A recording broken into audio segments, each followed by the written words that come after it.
Issue சூடாக இருக்குது. நீங்கள் மேடையில் நீங்கள் பேசாத ஆள் உங்களுக்கு தெரியாதுன்னு தெரியாது. நீங்கள் வந்து அனல் பறக்கிற 45 நிமிஷம் தனியாகவே பேசினவர். அப்போ மைக்கு முன்னாடி இந்த இஷ்யூ பற்றி ஒரு நல்லா பேசிவிட்டு நீங்கள் கேள்விக்கு பதில் சொல்லணும்னு அவசியம் இல்லை. இப்போ வைகோலாம் பார்த்தா ஒரு இஷ்யூ பேசணுன்னா பேசிட்டு போயினே இருப்பார். சார்னா கூட போயிட்டே இருப்பார். அந்த மாதிரியும் பண்ணியிருக்கலாம். பண்ணலை நீங்கள். ரெண்டாவது புஷி ஆனந்த் அவராவது பேசியிருக்கலாம். அவரும் ஓடிப்பிட்டார்.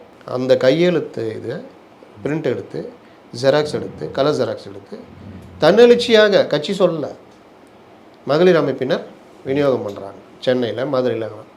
இதை போய் போலீஸு ஒரு பெரிய குற்றம் மாதிரி அரெஸ்ட் பண்ணுறாங்க. கொண்டு வந்து டி நகரில் வச்சுருக்காங்க. இதை பார்த்துட்டு தாவேகா தொண்டர்களும் போராட்டத்தில் குதிக்கிறாங்க. இது ஒரு இதுவாக மாறுது.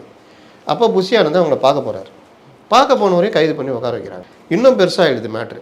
உடனடியாக ஒரு ட்வீட்டாவது பண்ணியிருக்கலாம்ல.